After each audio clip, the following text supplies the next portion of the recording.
back, y'all. Welcome back to the channel. Here we are. It is December. The good old month where everybody's still watching football.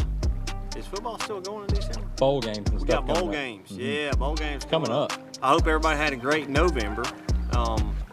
I'm still going deer hunting a little bit, but December's right here at us and it's finally arrived. As you can tell, I'm still in a long sleeve shirt in the South in December. So here we are, December. I'm gonna go into the top baits, techniques, what I think the fish are doing, what the weather's doing, you name it, we're gonna dive into it. First things first, the weather, okay? The weather is up and down in December. It always has been. You have some days that are in the 70s, you have days, I mean, I don't know about 80s, but we have some warm weather. I mean, the water temperature's tinkering around 60 degrees, you know, like I'm still thinking about top water.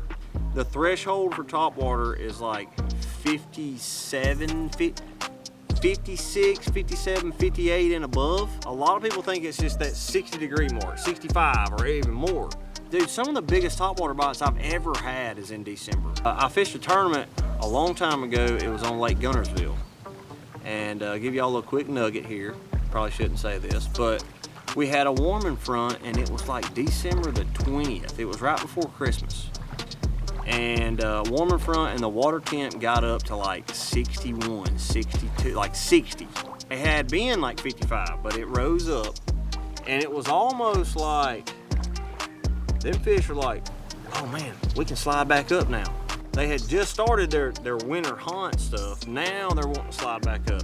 So December's a great time of year for topwater as long as your water temp's good. If you're in mid 50s or above, like 55 to 60, do not overlook a buzzbait, a topwater, a plopping bait, I mean like a topwater walking bait. Don't overlook topwater in December. That is my #1 sneaky bait for December. Number 2. You have to understand what the bait are doing, the bait fish. Now that's your brim eating fish, shallow, they're still eating brim, they're up there, okay? Typically we have transitioned from the main lake already. Now we're wanting to look in the back, the backs of the creeks. A lot of the bait has migrated toward the back. That's where your cooler water is. Typically they just slide back in there and do their deal. It's probably a little bit dingier in there. They're wanting to move in the back of them creeks. They're still in the same creeks. All the bait is. I eliminate it like this. I go to the main lake, I go in the quarter of the creek, half the creek, and you can really dial in where a lot of these fish are moving to for their wintertime deal. So start at the mouth of a creek. If you ain't seen a lot of bait, slide midways or even slide near the back. Wherever you find that bait at, this late fall transition in December, that's where the fish are still gonna be. Now they may be deeper, all right? One of my favorite things to throw in December is a jerkbait. Okay, I've got one tied on right here. Let's show you a jerkbait. Look at this crap. Did not plan on this happening. Talk about a jerkbait with a rope in it. All right, this is a jerkbait with a rope in it. Why are you laughing? How critical is the rope to the jerkbait? It really helps when you have a big long ass rope in your jerkbait. It really draws it.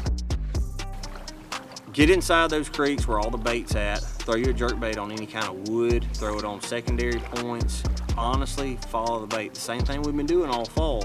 But everybody thinks in December these fish slide back out and they're out in 30 foot and you got to drag a Carolina rig. No, follow the bait always.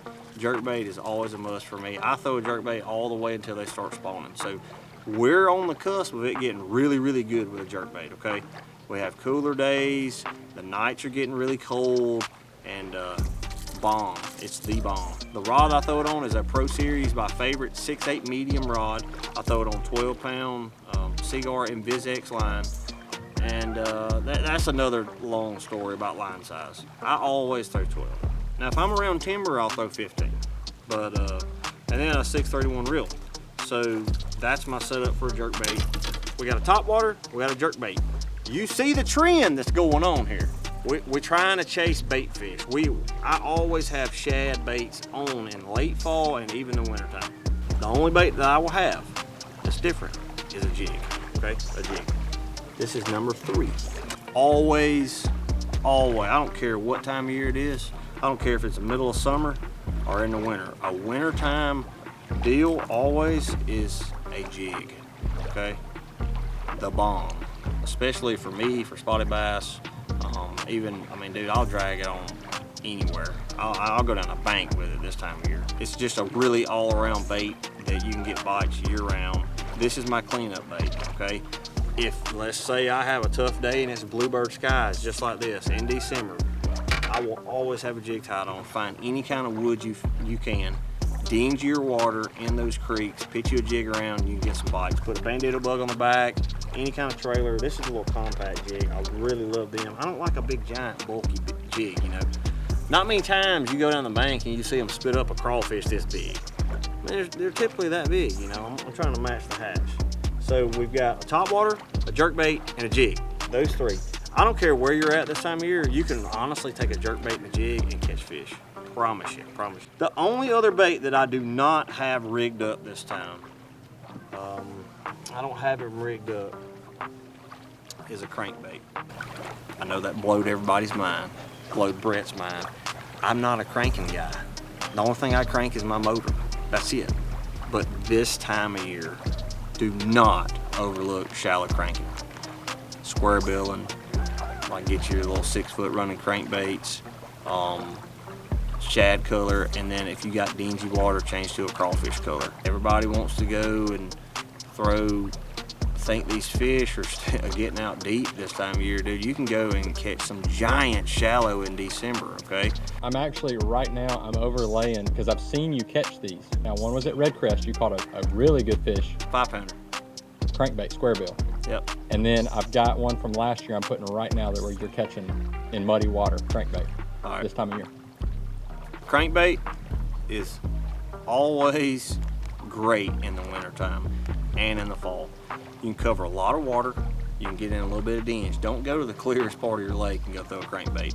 Get in those areas, that late fall deal, and throw a crankbait shallow, square billing, and I'm talking shallow, guys. Shallow flat, shallow wood. Get up there, the water temp ain't too cold, they're there, I promise you. If it's too cold for a topwater and it's too shallow for a jerkbait, throw a crankbait.